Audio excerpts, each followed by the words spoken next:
여기 보시면은 우리 교재가 죽음과 내세의 성경신학이잖아요. 요거 보이시죠? 죽음과 내세의 성경신학. 여기도 이렇게 나왔는데 이 죽음과 내세 성경신학의 결론이 어떻게 되냐면 286쪽에 이렇게 나와요. 본서는 죽음과 내세에 대한 전통적인 복음주의 관점을 주석적으로 지지했다. 이렇게 나와요.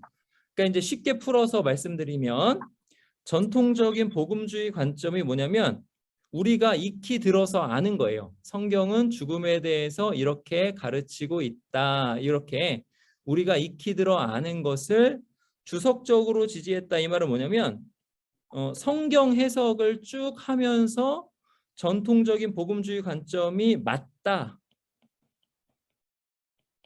이렇게 이 책의 결론이 나옵니다. 그러니까 우리가 아는 죽음과 부활에 대한 배운 것이 우리가 아는 것이 맞다 이렇게 돼요. 그래서 이 책이 여러 가지 것들이 좀 어렵게 많이 나와 있지만 그것을 다 읽은 다음에 결론은 죽음과 내세에 대한 우리의 아는 것에 대해서 지지했다라고 나옵니다. 그래서 이 책을 쭉 읽으신 다음에는 내가 아는 것이 맞구나 이렇게 되는 거예요. 근데 내가 아는 것이 성경을 통해서 아는 거잖아요. 성경을 통해서 아는 것.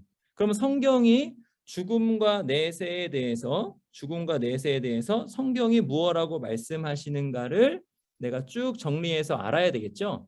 그런 작업도 같이 들어가는 겁니다. 자, 그러면 왜 죽음과 내세를 공부해야 하는가 요거를 좀 살펴볼 거예요. 여러분, 이 죽음과 내세를 공부해야 되는 이유는 뭐냐면 우리가 우리 인생의 의미를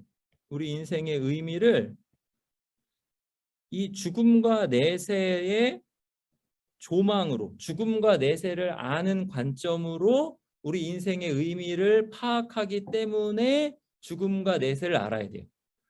이제 요거를 이제 가리켜서 종말론이라고 하거든요.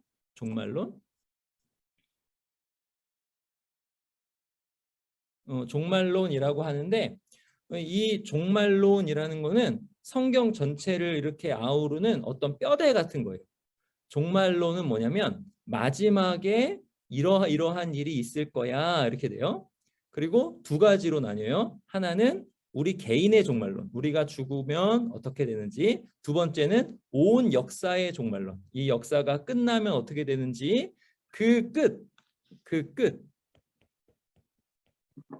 끝을 알아야 그 과정이 의미가 있죠. 그래서 우리는 죽음과 내세를 공부해야 되는 거예요. 그리고 이제 죽음과 내세를 공부한 다음에 목적은 뭐냐면 이 죽음과 내세를 공부한 후에 우리가 나는 요거를 딱 얻었으면 좋겠다. 이게 그 목적은 뭐냐면 나의 이야기를 나의 말로 할 수 있는 게 이게 목적이에요. 이 죽음과 내세를 공부한 다음에 내 인생은 이러이러한 죽음과 그 죽음 이후에 올 일들에 비추어 보아서 내 인생은 이러이러한 인생이다. 나는 이러한 인생 가운데 살고 있고 내가 지금 하는 여러 가지 것들 있잖아요. 그것들은 이런 의미를 가진다. 요 나의 이야기를 우리가 갖게 되는 것. 이게 이 강의의 목적입니다. 근데 여러분 보세요. 이 나의 이야기에 우리는 성경을 열심히 배우니까 성경 말씀이 나의 이야기에서 의미를 갖겠죠, 당연히. 근데 동시에 우리는 현대인이잖아요. 현대를 살아가는 사람이죠. 그러면 이 현대에 주로 사람들이 생각하는 것, 현대인의 생각이 또 나의 이야기에 영향을 미치겠죠. 그리고 우리는 또 한국 사람이잖아요. 그러면 한국 사람이면 한국 사람 특유의 그런 여러 가지 생각들이 있어요. 불교에서 온 생각도 있고 무속신앙에서 온 생각들이 있거든요. 이런 생각들도 나의 이야기에 영향을 이렇게 미치고 있을 거예요.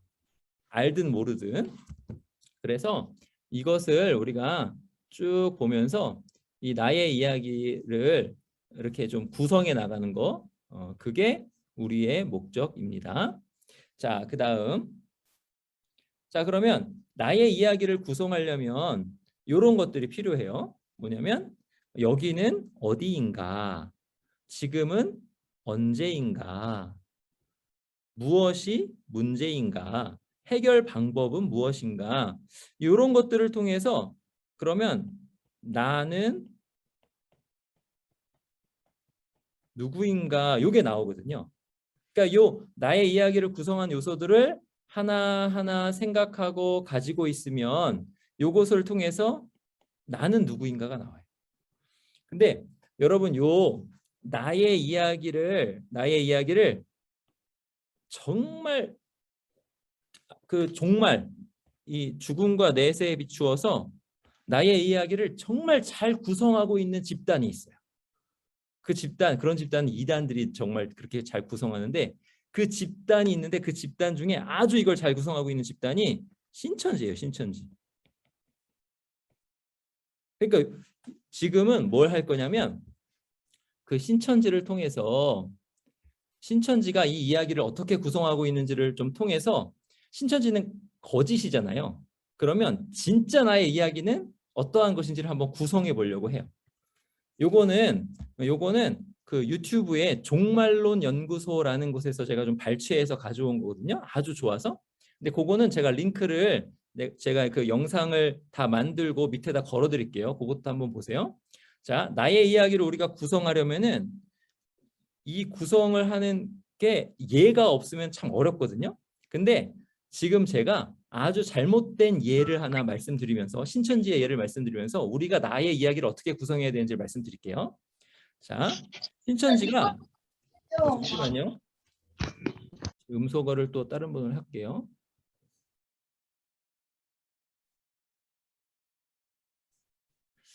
자, 좀 전에 들어오신 분들 음소거 부탁드리고요.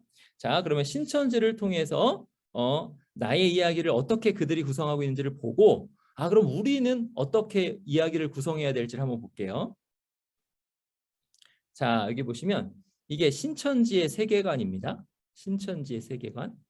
이게 이 신천지의 세계관에서 여기 좀 작은 글씨인데 당신은 어디에 있습니까를 신천지가 답을 하는 거예요. 이 신천지예요. 요거를 통해서 우리는 요게 잘못이고 우리는 어떻다라는 걸 한번 구성해 볼 거예요. 신천지는 당신은 어디에 있습니까를 이렇게 답해요. 뭐라고 하냐면 우리는 요 세상 요 땅 위에 있는데 요 땅 위에 이렇게 사람들 있죠? 우리는 이렇게 땅 위에 있는 사람들인데 이 땅 위에 있는 사람들은 요런 거 보시죠.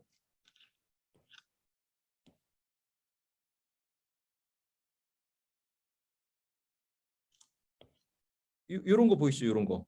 요거. 요게 뭐냐면 영이에요. 영. 영. 요것도 보이시죠? 요것도 영이에요.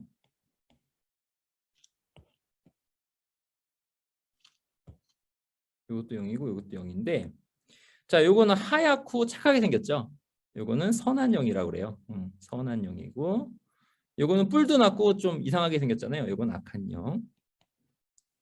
조금 키워서 보여드릴게요. 네. 이렇게 땅 위에 사람들이 이렇게 살고 있는데 여기에 선한 영이 영향을 미치는 사람들이 있고 악한 영이 영향을 미치는 사람들이 있습니다. 이렇게 생각해요.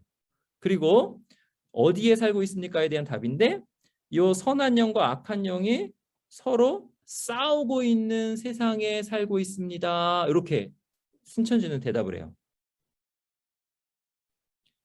그리고 이제 하늘에 또 영이 있다고 하는데 이거는 뭐 여기까지 들어가면 좀 길어지니까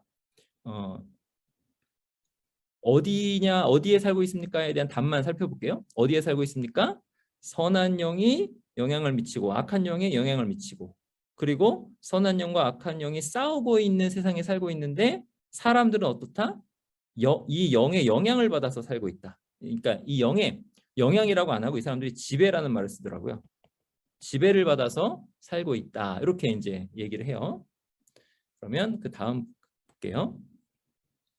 그리고 두 번째는 뭐냐면 당신의 지금은 언제입니까? 요거에 대한 답을 신천지가 이렇게 해요. 신천지가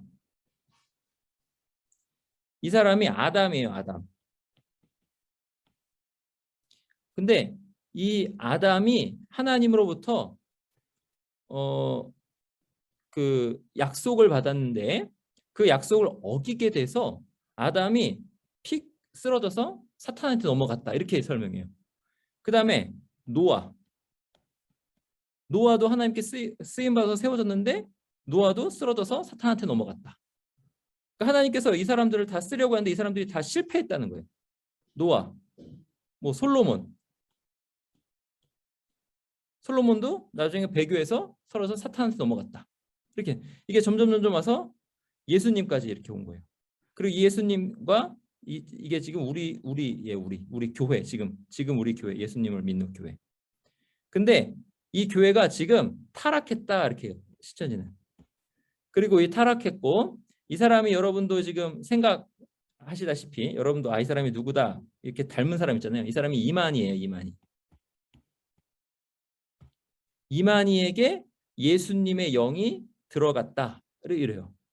그래서 지금 이 사람들의 세계관에서는 이만희와 신천지가 선한 영이고 여기 교회가 악한 영이고 여기서 싸우고 있다 이렇게 보는 거예요. 세계관이 그래요. 자, 그래서 이 사람들은 보세요. 자, 신천지 교인. 그러면 이제 문제는 무엇입니까? 세 번째가 문제는 무엇입니까? 했는데 문제는 무엇인가의 답은 뭐냐면 죽음이에요. 죽음이라는 문제를 이들이 해결해야 됩니다. 이렇게 생각해요.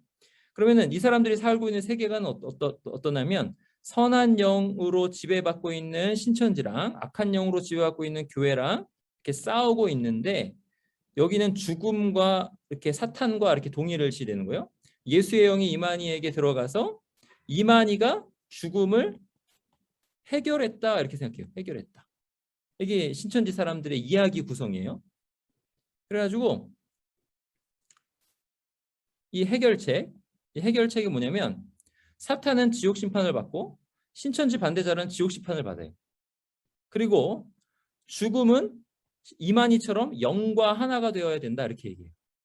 그리고 죄 용서는 어떻게 이룰 수 있냐? 신천지 안에 남아 있어야만 죄 용서가 있다라고 얘기해요. 이게 신천지의 문제 해결이에요. 신천지의 문제 해결. 그러니까 신천지 사람들은 이 이야기를 이렇게 딱 공고하게 구성하고 있는 거예요. 그래서 요 이야기의 영향력을 볼 때 신천지와의 가상의 대화를 보면 저는 신천지 교인입니다. 이렇게. 당신은 누구입니까? 하면 저는 신천지 교인입니다. 라고 대답하는 거예요. 그럼 당신은 어디에 살고 있습니까? 여기 어디에 살고 있습니까? 하면은 저는 선한 영과 악한 영이 투쟁하는 세상 속에 살고 있습니다. 이렇게 대답을 해요. 그 다음에 이거는 무엇이 문제입니까? 무엇이 문제입니까? 하면 신천지는 어떻게 대답하냐면 사탄, 죄, 죽음이 문제인데 특별히 악한 영이 들어쓰는 사람들이 문제입니다. 이렇게 대답한다고요? 그러면 이 문제의 해결 방법은 무엇입니까? 했을 때 예수의 영이 함께하기에 이게 누굴까요? 이만희죠. 죽지 않는 이긴 자 이만희죠. 이만희를 따라 저도 말씀에 순종하여 순교자들의 영과 하나가 되는 것입니다. 이게 문제 해결이라고 해요. 그 다음에 지금은 언제입니까? 라고 물어보면 이 모든 일들의 완성이 임박한 주 재림의 때입니다. 라고 한다고요. 이렇게 이제 신천지 사람들이 이걸 구성하거든요. 그럼 이 사람들이 이런 이야기 구성 안에 자기 인생이 딱 들어있으니까 신천지를 떠나면 안 되는 것이 되고 그리고 이만희에게 열렬하게 충성해야 되는 거죠. 그 자기의 정말 이 이야기의 구성 안에 역사의 시작과 역사의 끝, 요게 전체가 다 들어가 있으니까 지금 내가 어떻게 살아야 하나 이게 아주 강력하게 영향을 미치는 거죠. 근데 이런 것에 대해서 우리가 잘 가르치지 않으니까 우리의 삶에 있어서 뭔가 내가 왜 살지, 어떻게 살아야 되지에 대해서 조금 약하게 되고 희미하게 된다라는 말씀이에요. 그럼 지금까지는 이게 다 거짓이에요. 그러면 이제 우리가 믿는 바를 가르쳐 드릴게요. 우리가 믿는 바. 이걸 통해서 이 이야기를 구성하셔야 돼요. 여러분은 이 이야기를 구성하셔야 되는데 자, 우리에게 누가 물어보면 저는 기독교인입니다 라고 대답하겠죠. 예수 믿는 사람입니다. 그럼 예수 믿는 사람은 어떤 세상 속에 살고 있을까요? 이거 한번 생각해 보세요. 예수 믿는 사람은 지금 어떤 세상 속에 살고 있지?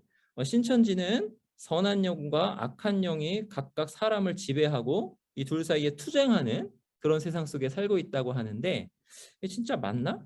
혹시 맞는 거는 뭐고 틀린 거는 뭐지? 사실 선한 영과 악한 영이 있죠. 있긴 있어요. 근데 이 지배를 할까? 어떻게 되는 거지? 이걸 이야기를 구성할 수 있어야 돼요. 저는 어떠어떠한 세상 속에 살고 있습니다.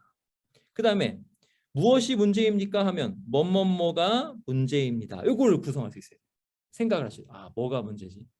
진짜 문제는 뭐지? 그러면 어떻게 문제 해결을 받습니까 하면 저는 이러이러하게 문제 해결을 받고 그래서 이 문제 해결을 받은 상태로 요러요러요러하게 살고 있습니다 라고 이야기를 구성해서 얘기를 할 수 있어야 돼요. 그럼 지금은 언제입니까? 지금은 어느 때입니다. 이거는 뭐예요? 역사를 알고 있어야 되죠. 시작과 끝에서 지금 나는 언제를 살고 있는가? 나는 어떤 의미의 역사 안에서 살고 있는가? 이걸 알아야 되겠죠. 그러니까 요게 우리 안에 딱 있어야 돼요. 그럼 요것에 대해서 답은 어떻게 될까요? 자, 답은 이렇게 돼요. 우리의 이야기를 한번 구성해 봐요. 우리의 이야기.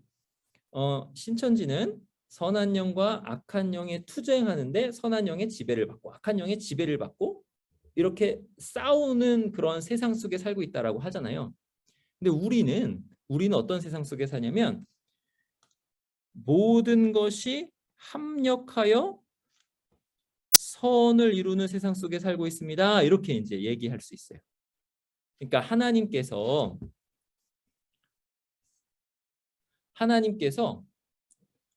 잠시만요. 하나님께서 선한 영,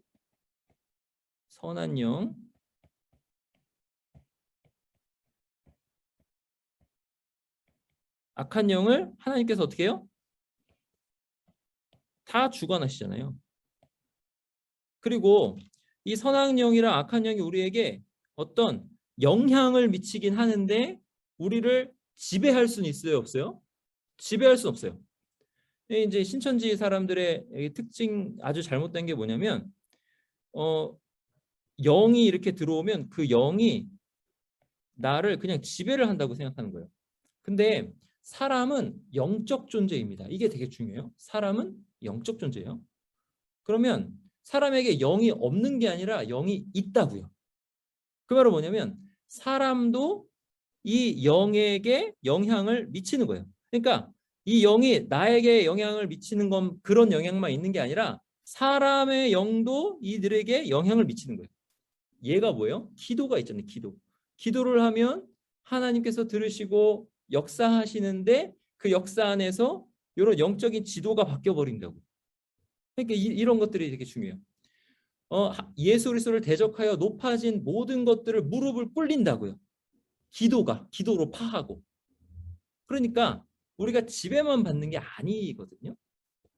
그리고 이제 그게 틀렸어요. 틀리고 진짜는 뭐냐 했을 때는 하나님께서 선한 영과 악한 영뿐만 아니라 모든 것, 온 우주, 만물을 다 주관하심으로 모든 만물이 함께 일하면서 합력이 뭐냐면 함께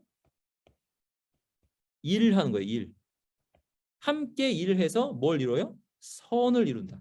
그러니까 하나님이 모든 세계를 주관하시는데 모든 것이 함께 일을 하게 하셔서 선을 이루어내는 세계에 살고 있습니다. 이게 우리의 답이에요. 이해하셨죠? 근데 하나님이 이제 나중에 보면 교회를 위해서 교회 중심으로 역사를 이루어 가시는데 모든 것이 합력하여 교회의 말 그대로 우리의 구원 역사, 교회의 완성을 위해서 일하십니다. 이렇게 되는 거예요. 이 말은. 그러니까 이게 우리가 사는 세상이에요. 여러분, 이게 우리가 딱 이야기로 딱 가지고 있어야 돼요. 아, 나는 하나님께서 모든 것을 주관하시는 세상에 사는데 그 모든 것은 교회를 중심으로 결국 선을 이루게 되는 그러한 세상에 살고 있습니다. 이거예요. 그러니까 우리는 이 세상에 살면서 긍휼하심을 받고 때를 따라 돕는 은혜를 얻기 위하여 은혜의 보좌 앞에 담대히 나아갈 수 있는 그런 사람들인 거죠. 이게 우리예요. 그리고 찬송가에 뭐라 그래요? 세상이 참 아름다워라 주님의 세계는, 이러면서 세상은 어떻다고요? 하나님이 아름답게 지으셨다, 선하게 지으셨다라고 말씀해요. 그럼 우리는 이런 세상에 살고 있습니다라고 대답할 수 있는 거예요. 그리스도인들은 무한 긍정론자입니다. 우리는 끝까지 우리 인생에 손해될 것이 없는 인생을 사는 거예요. 이게 우리가 사는 인생입니다. 그럼 목사님, 여러 가지 죽음도 있고 악도 있고 질병도 있고 고통도 있는데 이런 건 어떻게 되는 건가요? 라고 물어보시면 이렇게 답할 수 있어요. 그게 지금은 잘 이해는 되지 않지만 하나님께서 그 모든 것까지 다 주관하셔서 정말 때에 맞게 정확하게 선을 이루도록 역사하시는 겁니다 라고 대답할 수 있어요. 근데 이러한 대답을 막 시리에 빠진 사람에게 너무 쉽게 하면 안 돼요. 근데 그 대답을 다른 사람에게 하는 거는 조심스럽지만 그 대답은 우리 자신에게는 굳건하게 갖고 있어야 되는 거예요. 굳건하게. 나는 어떤 세계에 살고 있습니다에 대한 그 답, 그 이야기는 굳건하게 갖고 계셔야 돼요. 자, 그럼 이거예요. 자, 이게 첫 번째고. 자, 그 다음에 무엇이 문제입니까에 대한 답. 무엇이 문제입니까 하면 아들을 낳으리니 이름을 예수라 하라. 이는 그가 자기 백성을 그들의 죄에서 구원할 자이심이라 하니라. 여러분, 무엇이 문제예요? 죄가 문제죠. 죄. 특별히 죄 중에는 내 죄가 문제인 거예요.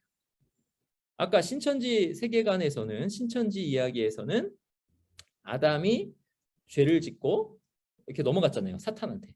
근데 그때 사탄의 지배를 받아서 넘어갔다고 그럽니다. 근데 여러분 잘 생각해 보세요.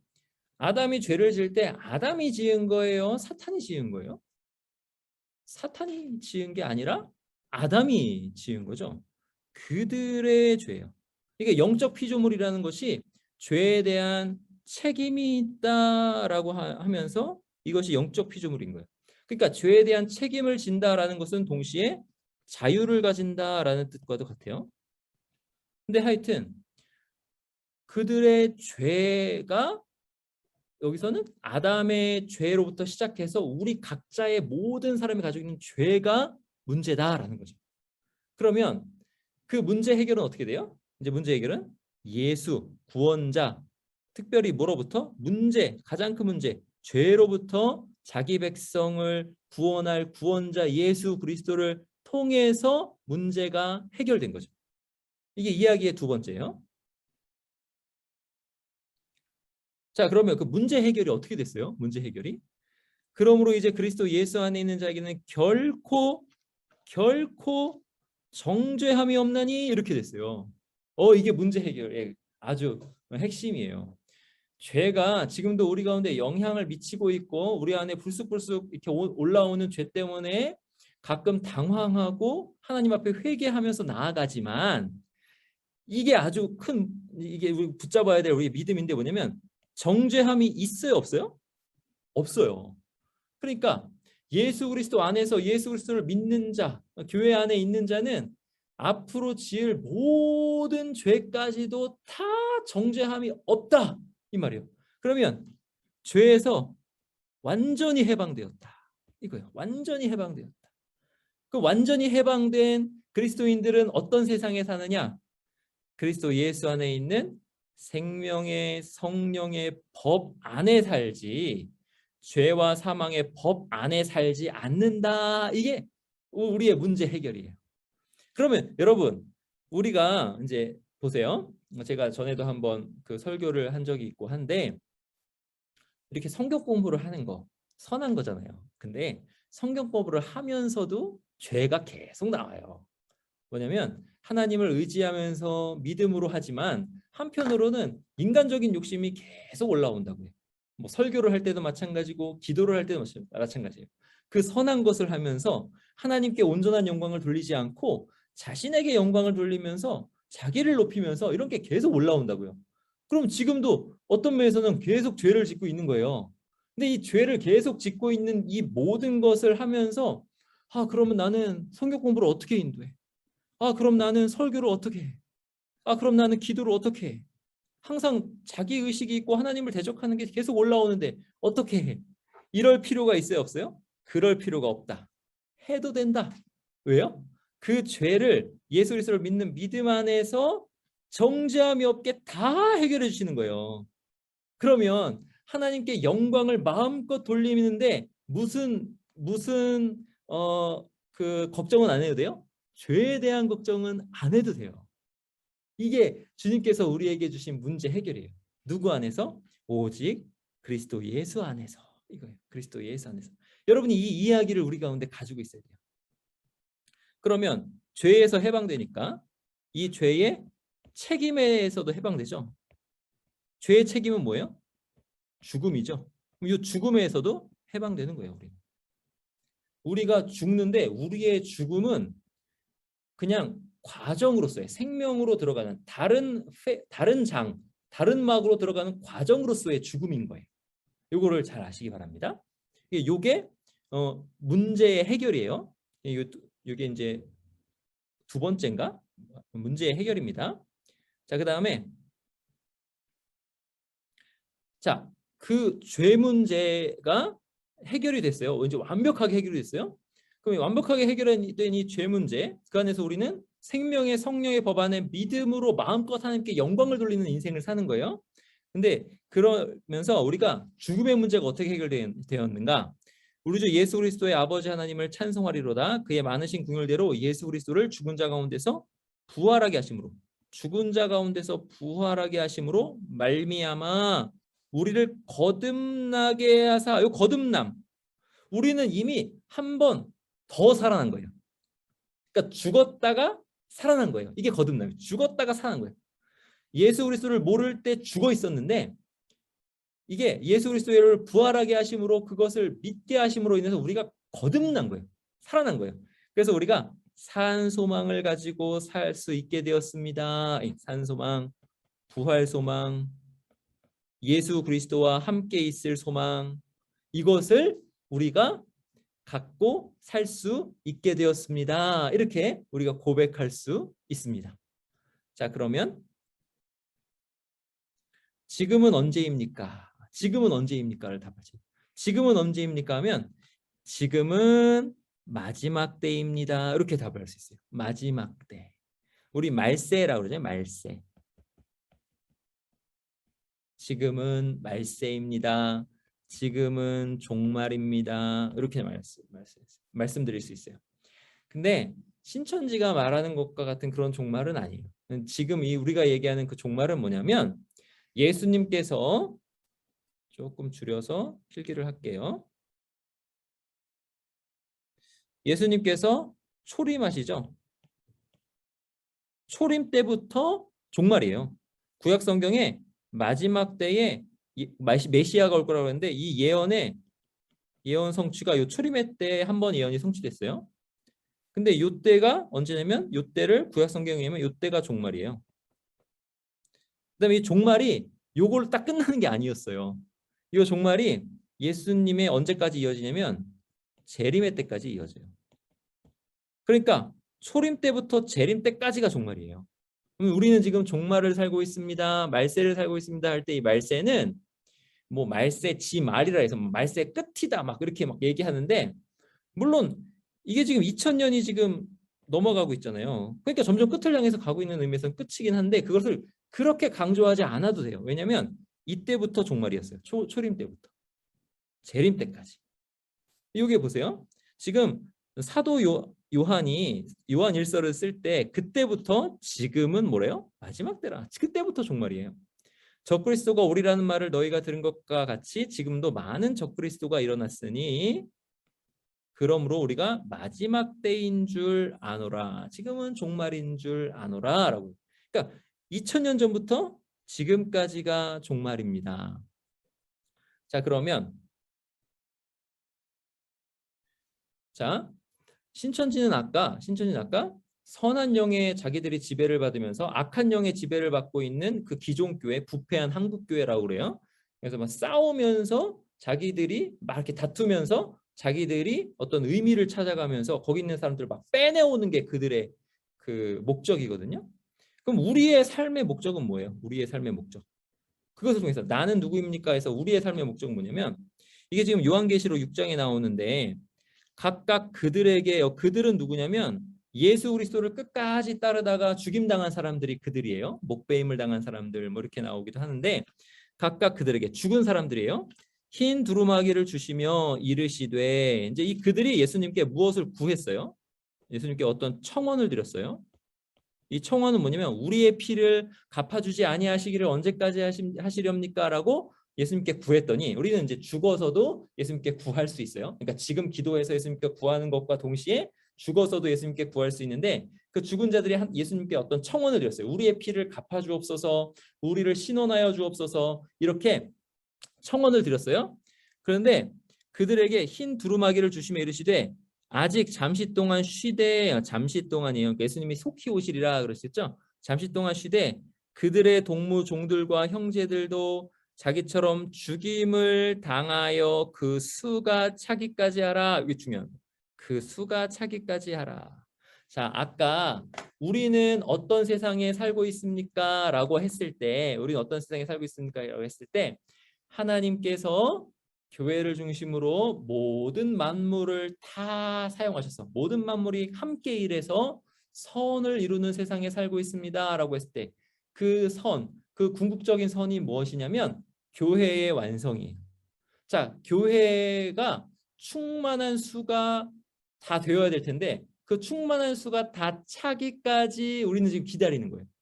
그러면 지금 우리는 어떻게 살아야 됩니까? 라고 하는데 몇 가지 답이 막 나오잖아요. 몇 가지 답이 나와요. 뭐 전도도 해야 되겠고. 근데 전도까지 가기 전에 우리가 자녀를 낳잖아요. 이게 지금 종교개혁자들이 여러 번 강조한 거예요. 자녀를 낳을 때 그 자녀들이 경건한 자손들이 되게 해야 할 의무가 있는 거예요. 왜냐하면 그 자녀들도 함께 우리와 교회로서 그 충만한 수 안에 들어가니까 그렇게 되는 거예요. 그러면 교회 안에서 신앙교육도 열심히 해야 되겠죠. 그러니까 우리가 하는 그 일들이 지금 그거예요. 우리는 지금 종말의 때를 살고 있는데 이 종말의 때는 왜 자꾸 그러니까 뒤로 밀린다, 뭐 이건 좀 말이 좀 어폐가 있어요. 근데 하여튼 이 종말의 때는 왜 끝이 안 나고 계속 지속됩니까? 라고 할 때 그 수가 차기까지, 로마서에 보면 이방인의 충만한 수가 차기까지 이렇게도 나와요. 그러니까 이것이 바로 우리가 이 땅을 살고 있는 삶의 의미입니다. 그러니까 이게 하나의 이야기인 거예요. 이야기. 그래서 이것을 어떤 세계관이라고 합니다.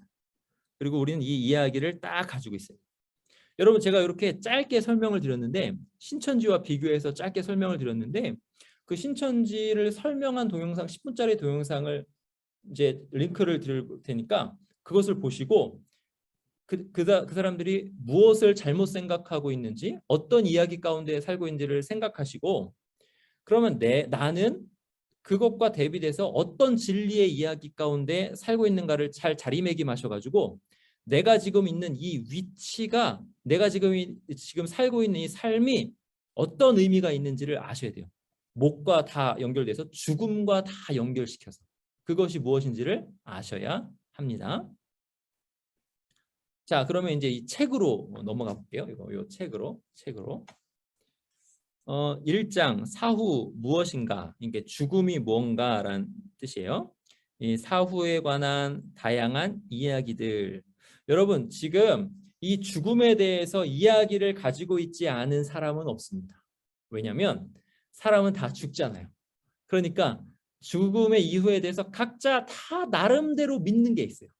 거기에는 믿음이 다 있어요. 나름대로 믿는 게.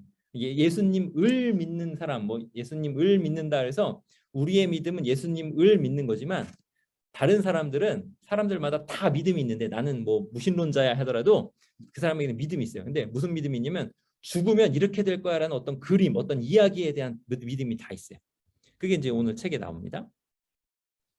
자, 죽음과 내세 성경신학 이 책에 오늘 1장을 잠깐 살펴볼 건데 죽음과 내세에 대한 궁극적인 질문들이라는 챕터 제목이에요. 이번 주에는 19쪽에서 44쪽까지를 살펴볼 겁니다. 근데 여기서 현대인의 관점으로서 본 죽음과 내세를 살펴볼 거고요. 그 다음에 고대인의 관점에서 본 죽음과 내세, 고대 근동 지역의 죽음과 내세. 고대 근동 지역은 이스라엘과 연결이 되죠. 그리스 로마 시대의 죽음과 내세. 요거는 신약 시대와 연결이 되죠. 그래서 이들이 죽음과 내세에 대해서 어떤 이야기를 믿고 살아가고 있는가, 이것을 한번 살펴보려고 해요. 그리고 다음 주에는 성경적 관점에서 본 죽음과 내세. 요거는 오늘 여러분에게 이야기를 쫙 설명드리면서 조금 살펴보았는데, 그 성경적 관점에서 개인 그 종말론 시각에서 아주 중요한 주제들이 있거든요. 그 주제들을 이제 쭉 12주 동안 살펴볼 예정입니다. 그 다음에 현대 복음주의 진영의 논쟁 속에 나타난 핵심 문제들, 이거는 현대 복음주의 진영이라고 하면 어떤 신학인데, 이 신학이 전통적으로 우리가 죽음에 대해서 믿고 있는 바를 이렇게 막 그거 아니라고 이렇게 반론하는 그런 이야기들이 좀 있어요. 그럼 그 반론하는 것에 대해서 아니다, 이게 맞다라고 하는 그런 작업을 요 책 내내 하거든요. 그러니까 그것의 서론격입니다. 그것의 처음. 그 다음에 요 장의 결론이 나옵니다. 이건 다음 주에 하겠습니다. 자, 그러면 죽음과 내세에 대한 현대인의 관점을 보겠습니다. 죽음과 내세에 대해서 현대인은 어떤 입장을 취할까요? 자, 보시면 이게 지금 불가지론자예요. 불가지론자. 모른다. 난 몰라. 난 몰라. 이렇게 되는 거죠. 약 26%의 현대인이 취한 입장이에요. 몰라. 모르는데 알아서 뭐해. 아무도 모르는 거야. 이거예요.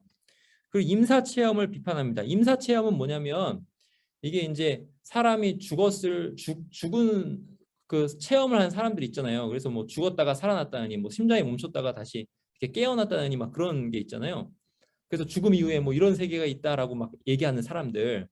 근데 그런 거를 비판하는데 이 사람들 어떻게 비판하냐면 그거는 그냥 뇌파에 잔류가 남아 있는 거야. 뭐 이런 식입니다. 그래서 현대인들은 이렇게 불가지론자가 되는 이유는 뭐냐면 그냥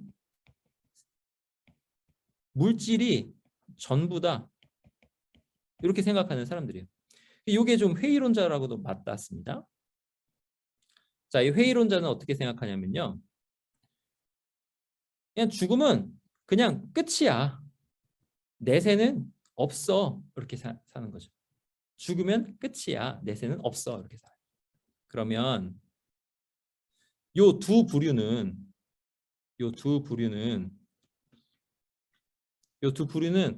이 그들의 믿음 안에서 어떻게 살까요?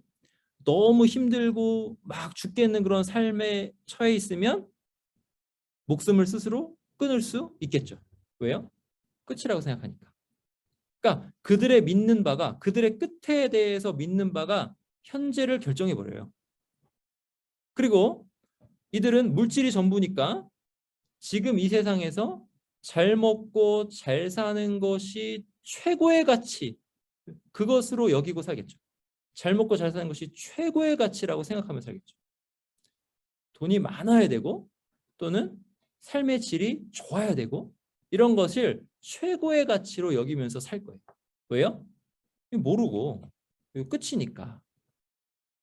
그러니까 의미는 뭐예요? 지금 여기야. 지금 여기. 지금 여기가 의미 있고 지금 여기에서 지금 내가 지금 좋은 것을 먹어야 돼. 내가 지금 먹는 한 끼는 영원히 오지 않아. 잘 차려 먹어야 돼. 뭐 이런 거죠. 그 다음에 요거는 이제 신자라고 표현했는데 여기 보세요. 여기 신자라고 표현했는데 이 신자는 예수님 믿는다 이런 뜻이 아니라 넓은 의미의 신자예요. 뭘 믿냐면 내세를 믿는 사람을 신자라고 이제 표현했어요. 내세를 믿는 사람이 있어요. 현대인 중에서도 요런 생각을 가지면서 내세를 믿을 수 있고 하여튼 짬뽕이 돼 있을 수도 있고 둘이 같이 있을 수 있는데 내세를 믿는 사람들이 있어요. 이 사람들은 어떻게 생각하냐면 나의 실존, 이게 실존이면 자의식, 이게 나야라는 의식이죠. 나야라는 의식, 이 자의식 또는 실존이 계속된다라고 믿는 거예요. 그리고 죽음은 뭐냐? 이어지는 과정이다라고 하고, 그 중에는 윤회와 환생을 믿는 사람들이 있죠.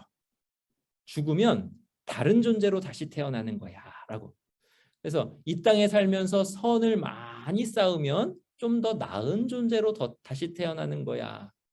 그래서 그 불교 국가에 가면은 복음 전하기가 아주 어려워요. 요런 세계관, 요런 이야기 가운데 살고 있기 때문에 거기에 자리매김하니까 뭐 예수님을 믿을 필요가 없는 거예요, 이 사람들. 그다음에 어떤 사람들은 별이나 천사가 되는 거야라고 하는. 죽으면 나는 별이나 천사가 돼서 하늘로 그냥 올라가. 이렇게 되는 거예요. 그리고 죽어서 지옥에 간다고 하더라도 거기는 지금 이 땅에 힘든 것보다 더 힘들겠어? 그냥 출근하러 갈 때 힘든 만큼 그렇게 힘들겠지 이런 생각이에요. 아주 뭐라 그럴까? 그런 아주 가벼운 생각이죠. 그다음에 부활할 때까지 어떤 상태에 머무른다라고 믿는 사람들도 있어요. 우리도 그렇게 믿어요. 이걸 뭐 중간 상태라고 그러는데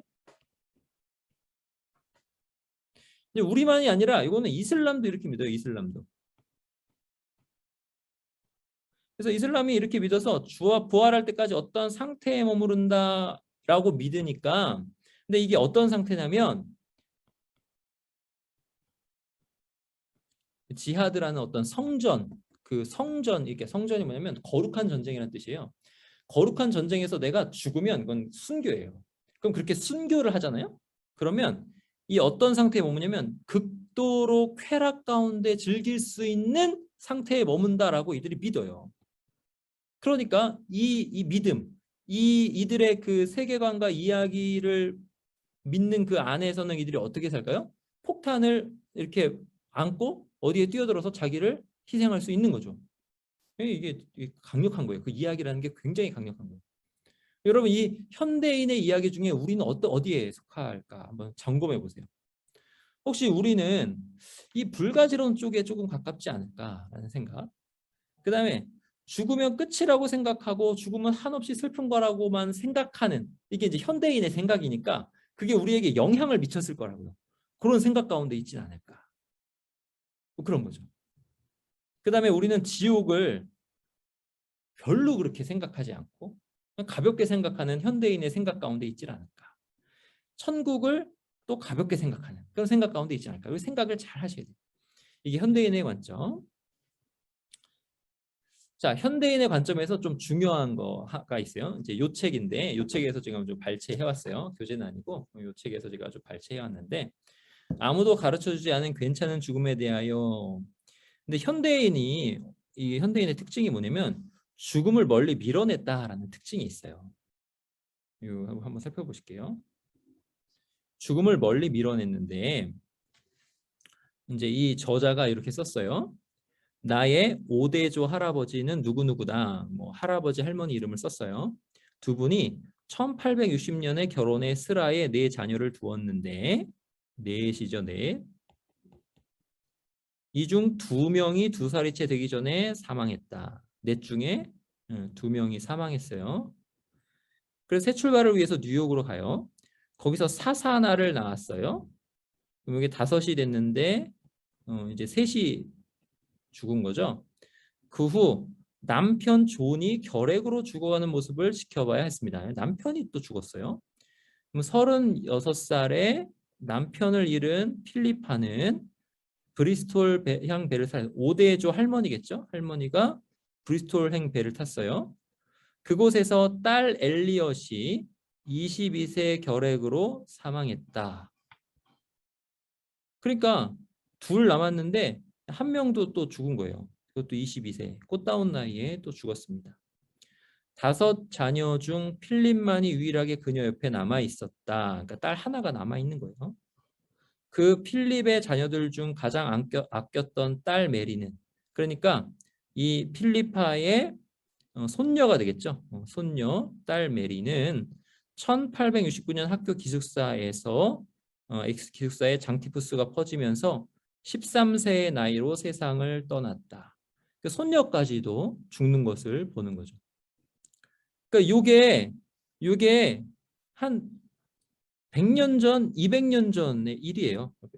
200년 전의 일이네요. 200년 전에. 사람들은 죽음을 익숙하게 생각하면서 항상 곁에 있는 것으로 바라보면서 사는 거죠. 그러니까 죽음이 항상 곁에 있으니까 이 머리의 의식 가운데 죽음을 의식하고 그 끝을 의식하면서 그 끝을 보는 생각 안에서 그 끝을 조망하는 그 조망으로 지금의 삶을 해석하면서 살았다고요. 그러면서 사니까 그 죽음을 아주 자연스럽게 항상 준비하고 살았어요. 근데 현대인은 어떻게 하냐면 현대인은 죽음을 생애 주기 마지막까지 밀어내 버렸어요. 지금은 결핵으로 죽는 사람 거의 없죠. 무슨 병에 걸려도 병원 가서 뭐 큰 병일수록 시간이 많이 걸리지 꼭 낫기까지 그렇게 하잖아요. 그게 나쁘다는 게 아니라 좋은 건데 그 현상만을 보자면 죽음이 우리의 인생에 저 멀리 있는 것 같았어요. 지금은. 그래서 죽음이 저 멀리 있으니까. 그리고 우리 주변에서 이렇게 돌아가시는 분들도 좀 적고. 사실 교회는 그런 면에서 참 유익합니다. 왜냐하면 교회 안에 우리 지체들 중에 장례들이 나잖아요. 장례가 나면 가서 죽음을 또 생각하고 이런 기회가 있는데 근데 그냥 보통 사람들은 죽음이 저 멀리 있어요. 그래서 죽음이 저 멀리 있으니까 준비되지 못한 채 죽음을 맞이하게 되는 거예요. 준비되지 못한 건 뭐예요? 죽음으로 지금의 삶을 생각하지 못하고 준비하지 못하고 죽음을 맞이하게 되는 그러한 현대인이 되는 거죠. 그러니까 이게 어떻게 되냐면 그 의료를 과도하게 해서 죽는 순간까지 산소 마스크나 이런 걸 쓰면서 이렇게 죽기 때문에 뭔가 존엄한 죽음을 죽지 못해요. 가족에게 할 말이 있을 수 있고 마지막 때에 마지막 시간에 또 죽음을 바라보면 죽음으로 당당히 나아가는 그런 모습을 가족에게 보일 수 있고 또 어떤 죽음 앞에서 그 죽음을 준비한 자로서 주님 앞에 나아가는 그 존엄한 그 뭐라 그럴까 그런 그 과정을 맞이하는 그런 모습을 보여줄 수 없는 그런 실상에 우리가 살고 있어요. 그리고 옛날엔 다 집에서 돌아가셨는데 지금은 다 병원에서 어떻게 해서든지 죽음을 이렇게 밀어내려고 하면서 고생 하다가 이렇게 그러면 어떻게 돼? 가족들도 고생 하게 되는 거죠. 하여튼 이게 준비되지 못한 채 죽음을 맞이하고 우리 눈에서 죽음을 다 치워버린 상태에서 우리가 살고 있다는 거죠. 그 결과가 아주 신앙인에게 있어서는 그렇게 좋지 못하다 이거예요. 자, 그러면 이제 이 현대인을 살펴봤고 우리 현대인을 우리가 좀 돌아보면서 내가 죽음 조망의 이야기를 잘 구성을 해서 그 이야기 예수 그리스도를 믿는 사람의 이야기로 구성을 해서 죽음을 성경이 가르치는 대로 잘 알아서 그 죽음을 마주 대하면서 내가 살아야 되겠다라고 이제 생각이 드셨죠? 이제 근데 그때 시대에 고대인들은 죽음을 어떻게 생각했을까? 이스라엘 유대 문화와 관련 있는 문화들을 중심으로 이제 좀 간략하게 살펴볼게요. 먼저 이집트인데요. 이집트는 체계적 신학이 없어요. 이 말은 뭐냐면 이들이 죽음을 체계적으로 쫙 이야기하지 않고 뭐 여기서는 이렇게 얘기했다가 저기서는 저렇게 얘기했다가 이런 말이에요. 근데 그 중에서 이런 얘기가 있어요. 인간 요소가 보존된다. 뭐냐면 그 모든 뭐 육체적 활동도 다 보존되는 거예요. 그래서 행복한 내세를 누리는 게 목적이에요. 그래서 생명력, 인격, 지하세계 이게 다 살아있는 가족의 또 책임이에요. 그래서 살아있는 가족이 이런 것들을 그 미라를 다 만들어 주면서 거기다가 무덤에다 다 넣어줘야 돼요. 그러니까 이 이야기 속에 살고 있으니까 살아있는 가족이 장례를 어떻게 치러야 되는지가 나오죠. 옛날 사람들은 그렇게 살았어요. 여기 이제 바알 신상인데요. 시리아 팔레스타인 이 모트는 죽음의 신이고 바알은 이 죽음의 신을 대적하는 뭐 만주의 주라고 하는 그런 그 무상 신인데요. 그 이방 신이에요. 이 세상은 모트와 바알의 싸움이다. 레피움과 레파임 이게 성경에도 르바임이라고 나오는 것 같아요. 레파임인데 죽은 자들이에요. 그리고 이들도 살아있는 가족의 책임에 대해서 얘기해요. 그러니까 살아있는 가족이 죽은 자를 잘 대해줘야 된다. 뭐 이래요. 그러니까 옛날에 죽음이 얼마나 사람들을 지배했는가를 알 수 있죠. 이 이야기 안에서. 메소포타미아, 여기서 장자의 책임이 나와요. 장자가 잘 대해야지. 그리고 죽은 조상을 불러가지고 복을 구하는 의식이 있었어요. 근데 이 죽은 조상에게 이 장자나 이 살아있는 사람들이 잘 안 하잖아요. 그러면 악령이 돼요. 악령. 사람이. 근데 여러분 우리는 이 악령들이 죽은 자가 아니에요. 우리가 믿는 바는. 여기 악령들이 뭐 악한 영들이 있어요. 근데 그 영들은 타락한 영들이지 죽은 자는 아니에요. 죽은 자는 어디 다른 곳에 이렇게 다 음부라는 곳에 이렇게 다 있습니다. 여기 이렇게 영향을 미치지 못해요. 근데 하여튼 여기는 죽은 자가 악령이 된다고 생각했어요. 근데 누가 악령이 되냐면 장례를 적절하게 치르지 못한 사람이 악령이 된다. 그래요. 그리고 여기는 복된 내세에 대한 개념이 없다고 합니다. 페르시아 볼게요. 페르시아. 여기 이제 메소포타미아의 지구라트입니다. 요건 페르시아인데 페르시아의 요거 조로아스터교예요. 조로아스터교. 조로아스터가 창조한. 페르시아는 선과 악의 저울이 있다고 해요. 그리고 선한 사람은 하늘로, 악한 사람은 지하 세계로 가겠죠. 이렇게 얘기하고. 근데 그러면 요 이야기 안에서는 뭐가 어떤 삶의 양식이 나오겠죠? 하늘로 가기 위해서 선을 행하는 거죠. 근데 이거는 우리가 다 아시다시피 하늘로 가기 위해서 선을 행하는 것은 어떻게 보면 자기 힘으로 자기가 구원받고자 하는 것이기 때문에 그것도 죄가 되는 거죠. 근데 하여튼 이들은 그렇게 생각했기 때문에 하늘로 가기 위해서 선을 하는 삶을 살았겠죠. 선을 행하는. 최후의 심판을 몸과 다시 결합합니다. 그 다음에 뭐 요것도 기독교랑 비슷해요. 불의 강이 흐르고 있고 정화되고 거기서 지옥의 불의 강이 흐르면서 요 불의 강이 지옥으로 가면서 죽음, 뭐 악한 사탄 이것도 다 멸한다고 그래요. 그래서 이 페르시아 이 조로아스터교는요 불을 숭배해요. 불을. 배화교라고 합니다. 불을 숭배해요. 불의 강을 중요하게 여겨요. 그다음에 불멸의 모로 만든 식사가 있고 뭐 낙원이 있습니다. 여기 이제 책에 쭉 나오는데 이들이 이런 세계관 안에서 삽니다. 그럼 이런 세계관, 이런 이야기 안에서 사니까 이들의 삶은 어떻겠다라고 이제 좀 나오는 거죠. 요런 이야기들 안에 이스라엘 유다가 있었다라는 거죠. 근데 이스라엘 유다는 요것들과 같지 않고 아주 독특했죠. 네. 자, 그러면 그리스, 로마 시대에 사람들이 바라본 죽음과 내세는 플라톤과 아리스토텔레스로 이렇게 나올 수 있어요. 플라톤은 영과 육을 구분합니다. 근데 아리스토텔레스는 그냥 되게 물질적이에요. 물질적 세계관이에요. 이거를 좀 볼게요. 자, 이들은 죽음을 어떻게 생각했냐면 죽으면 끝이다라고 생각했어요. 그러니까 현대인의 이 생각이 옛날 고대에도 있었던 거예요. 이런 얘기했어요. 나는 존재하지 않았다. 나는 존재하지 않는다. 그래서 아무 걱정이 없다. 이 말 자체가 좀 이상하죠. 걱정이 없을 것을 생각하고 있어요. 실존이 완전히 끝나니까.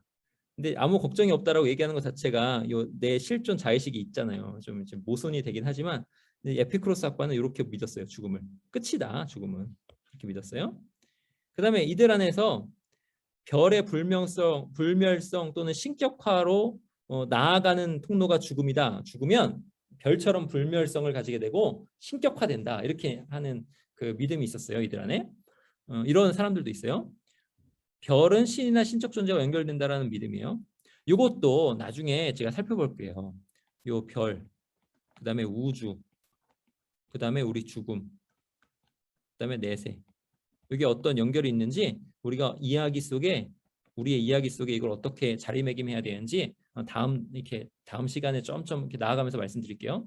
하여튼 이들이 그리스 로마는 별은 신이나 신적 존재와 연결된다는 믿음이 있었고 히케로가 이렇게 얘기했어요. 덕 있는 영혼의 본향은 은하수 별들 속에 있다. 그 다음에 영웅을 신격화했어요. 알렉산더 대왕. 여기서 아주 재밌는 게 뒤에 나오는데 보세요. 불멸성을 획득할 수 있는 유일한 방법이 뭐냐면 유명해지는 거예요. 그러니까 어떤 전쟁에 나가서 유명해지거나 뭐 하여튼 그러기 때문에 이들은 굉장히 막 용맹스럽게 나가서 싸워서 유명해지길 바랬어요. 유명해져야 어떻게 돼요? 사람들의 기억에도 남고 불멸성을 획득하니까. 그래서 이때 플루타르쿠스라는 저자는 영웅전이라는 것을 썼죠. 그러니까 불멸성을 획득한다라는 의미에서. 자, 그다음에 영혼의 지하 세계로 이동으로서의 죽음을 호메로스가 얘기했는데 푸슈케는 여기 영혼이란 뜻이에요. 영혼은 또 바람이란 뜻이에요. 바람처럼 바람이 푸슈케란 뜻이고 영이란 뜻도 있어요. 푸슈케는 바람처럼 몸을 떠나고 죽은 자는 적절히 장사되는 한 지하 세계로 들어간다. 여기서 또 중요한 개념. 적절히 장사되는 한. 그럼 적절히 장사되지 못하면 지하 세계로 못 가겠죠. 그럼 유령이 된다는 소리죠. 그러니까 장사를 잘 지내야 된다. 뭐 이렇게 하면서 또 장사를 잘 지냈겠죠. 이들은. 그러니까 이들의 이야기가 이렇게 영향을 미치는 거예요. 자, 그러면 요게 이제 오늘 책 페이지 몇 페이지에 있냐면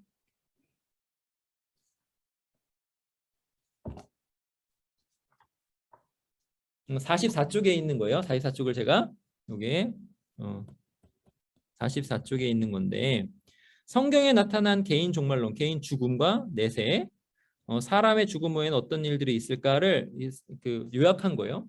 이게 바로 전통적인 믿음입니다. 그러니까 우리가 믿는 거고요. 성경이 말씀하는 거예요. 그리고 이 책에서 증명하고자 하는 거예요. 전통적 믿음. 자, 우리는 죽으면 중간 상태에 들어갑니다. 중간 상태에 들어가요. 중간 상태는 어떤 상태냐면 육체와 영혼이 이렇게 분리가 된 상태예요.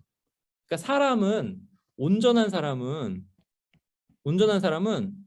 영과 육이 같이 있는 사람이 온전한 사람인데 이 죽으면은 이 영, 육이 이렇게 떨어져요. 그래서 육체는 죽고 쉬고 영은 이렇게 올라가서 어떤 다른 곳으로 가거든요. 이게 중간 상태예요. 성경은 중간 상태에 대해서 가르치고 있습니다. 그리고 그 중간 상태가 딱 지나서 부활은 뭐냐면 예수 그리스도께서 이에수스 크리스토스 이거 헬라어입니다. 예수 그리스도께서 재림하시면 의인도 육체가 부활하고 악인도 육체가 부활해요. 그 의인은 생명의 부활로, 악인은 심판의 부활로 이렇게 부활한다고 그러죠. 그다음에 여기서 최후의 심판을 받아요. 최후의 심판을 받고 근데 여기서 이제 행한 대로 중요합니다. 그 행한 대로랑 그럼 또 뭐가 중요해요? 믿음으로. 행한 대로냐 믿음으로냐. 요것도 나중에 요 책에서 그 장이 나올 때 말씀드릴게요. 하여튼 최후의 심판을 받아요. 최후의 심판을 받고 예수 그리스도를 믿는 사람, 교회 안에 있는 사람, 믿는 사람은 영원한 상급을 받고 그 다음에 믿지 않는 사람 영원한 형벌을 받습니다. 이게 바로 우리가 믿는 거예요. 근데 영원한 상급과 영원한 형벌은 어떤 상태에서 받아요? 부활한 상태에서. 그러니까 영과 육이 같이 있는 이 인간의 온전함 안에서 영원한 상급도 받고 영원한 형벌도 받는 거예요. 자, 그러면 우리가 지금 생각해야 될 게 뭐냐면 우리가 생각해야 될 게 요거예요. 요거.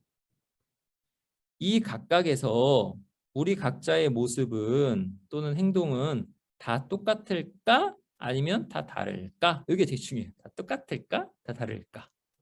여러분 어떻게 생각하세요?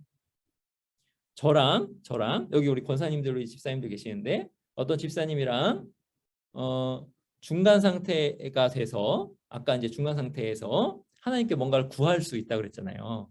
그러면 지금도 구할 수 있고 그러면 이 각각에서 중간 상태가 돼서 제가 하나님께 구하는 거랑 또 여러분 중에 한 분이 하나님께 구하는 거랑 완전 똑같을까요? 아니면 다를까요?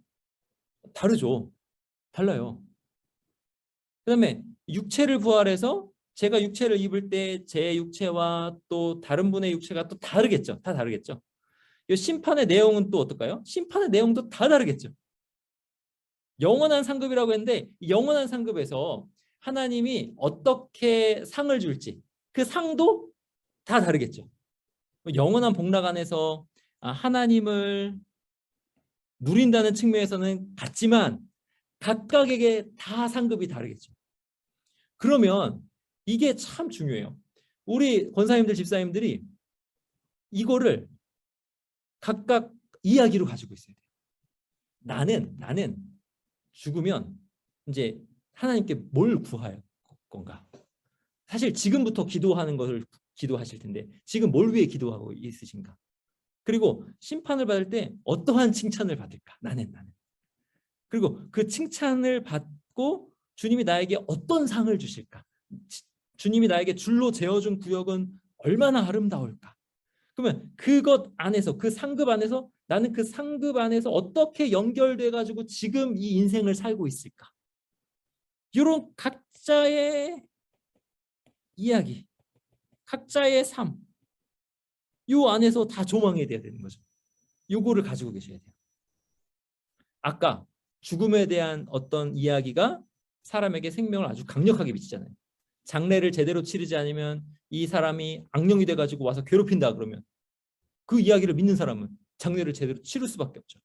그러니까 죽음을 어떻게 믿느냐가 이 현재를 어떻게 내가 사는가와 아주 밀접하게 연결이 돼 있어요. 자, 정리하겠습니다. 정리. 자, 정리와 함께 여러분 그 공부를 하시면 숙제를 하셔야 되는데 어렵지 않아요. 여러분 숙제를 하시는데 이 숙제를 하실 때 뭘 하시냐면 저한테 제출하는 거 아니에요? 제출하는 거 아니니까 부담 갖지 마세요. 근데 숙제를 하실 때 앞에서 이야기한 것들 있잖아요. 앞에서 이야기한 것. 지금은 나는 어디에 살고 있는가? 그 다음에 지금은 어느 때인가? 그 다음에 문제가 무엇인가? 그 해결 방법은 무엇인가? 이것을 내 이야기를 한번 구성해 보세요. 나의 이야기. 그래서 나의 이야기를 구성해 보시고 그 이야기를 한 사람 이상에게 하는 거예요. 그렇게 되면 여기에서 뭐가 나오냐면 소망이 나오거든요. 나는 이러한 죽음을 바라본다. 나는 이러한 내세를 바라본다. 요거를 지금까지 공부한 것을 바탕으로 여러분의 이야기 하나를 구성하시면서 여러분이 엄마들이면은 또 저랑 달라요. 아빠랑 엄마랑 역할이 다르잖아요. 그러니까 저의 이야기와 여러분의 이야기는 완전 또 달라요. 과정에서 같은 것들이 있지만 그 모양은 다 다르다고요. 그러면 그렇게 이야기를 구성하셔서 한 명 이상에게 전화를 하시거나 또는 성경 공부 숙제라고 하시거나 하셔가지고 이야기를 해주는 거예요. 여러분의 이야기를. 짤막하게 5분 정도 이야기를 해주셔도 되고. 하여튼 이게 숙제입니다. 자, 정리해 보겠습니다. 이 이야기가 영향력을 엄청나게 미쳐요. 그래서 처음에 신천지의 세계관을 살펴봤죠. 뭐 6,000년간 실패의 역사 가운데를 살고 있다. 문제는 죽음이다. 그 죽음을 이만희와 신천지가 해결한다. 뭐 이런 이야기 안에서 사니까 이들이 그렇게 조직적으로 막 충성하면서 살고 있는 그 이유가 무엇인지 우리가 조금 알겠죠. 그 다음에 기독교 세계관, 우리가 믿는 이야기, 하나님의 선하신 다스림, 특별히 교회를 중심으로 다스리고 계시고 충만한 수가 차기까지 교회를 선하게 인도하시는 그 하나님, 그 안에서 예수 그리스도를 믿는 믿음 안에서 우리는 죄에서 다 해방이 되었고, 그러면서 지금 우리가 하는 모든 것으로 하나님께 영광 돌릴 때 죄를 두려워하지 않고 영광을 돌릴 수 있는 그러한 인생으로 하나님이 삼아주셨다. 그리스도 안에서 죄 문제가 완전히 해결되었다. 그러므로 나는 지금 이러하게 살고 있다. 뭐 자녀 교육이 될 수도 있고 여러분의 경제 생활이 될 수도 있고 사회 생활이 될 수도 있고 이렇게 우리의 이야기. 이건 진리죠. 이건 거짓이고. 자, 그다음에 현대인의 내세관. 이것도 우리에게 영향이 있어요. 죽으면 몰라. 끝이야. 그냥 죽는 건 무서워. 또 내세가 있다라고 얘기하는 사람들. 그다음에 고대인의 내세관. 이거는 뭐 장례를 잘 치러야 돼. 뭐 이런 거랑 연결이 되죠. 신들과 죽은 자들 사이에서 죽음을 두려워하는, 굉장히 두려워하는 이들의 이야기. 그러니까 이 이야기가, 이 죽음에 대한 이야기가 현재의 삶을 결정한다. 그리고 현대인의 아주 잘못된 것은 뭐다? 죽음을 너무 미뤄놨다. 죽음을 너무 멀리 놨다라는 거죠. 자, 결론입니다. 성경의 큰 이야기 속에 여러분의 작은 이야기를 꼭 하나하나씩 마련하셔서 짤막하게 다른 사람에게 고백할 수 있는 이야기를 다 가지고 계시기 바랍니다. 특별히 죽음까지. 성경에 나온 시작과 끝, 이거 안에서 이 큰 이야기, 성경의 시작과 끝이라는 그 큰 이야기 속에서 나의 작은 이야기, 나의 시작과 끝, 그리고 이 중간에 의미, 이것을 구성하셔서 꼭 한 사람 이상씩에게 이야기하시기 바랍니다. 예, 그러면은 제가 기도하고 우리 풀고 좀 잠깐 나눔 시간 갖겠습니다. 제가 기도하겠습니다. 하나님 아버지 감사합니다. 주님께서 은혜 주셔서 이렇게 귀한 죽음과 내세 그리고 부활에 관해서 공부할 수 있는 기회를 허락하여 주시니 감사합니다. 하나님, 우리가 성경 말씀을 정말 성경이 무엇을 말씀하는지를 잘 깨달아서 그것을 나의 이야기로 삼고 이야기로 딱 간직해서 그것을 믿어서 주님 능력 있는 그런 하나님의 선한 세상 안에서의 하나님께 영광 돌리는 삶을 살아야 되겠습니다. 하나님, 제가 지금 하고 있는 그 모든 것들, 그리고 우리 각자가 하고 있는 그 모든 것들이 다 하나님께 영광이 되는 것이 어떻게 되는 것인지를 이 이야기를 통해서 잘 깨닫게 하여 주셔서 우리가 다른 사람에게 이렇게 죽음을 포함한 이야기를 할 때에 우리 마음 가운데 소망이 넘치게 하여 주옵소서. 특별히 산 소망이 넘치게 하여 주셔서 우리가 부활을 바라보며 살 수 있도록 도와주시옵소서. 감사드리고 예수님의 이름으로 기도하옵나이다. 아멘.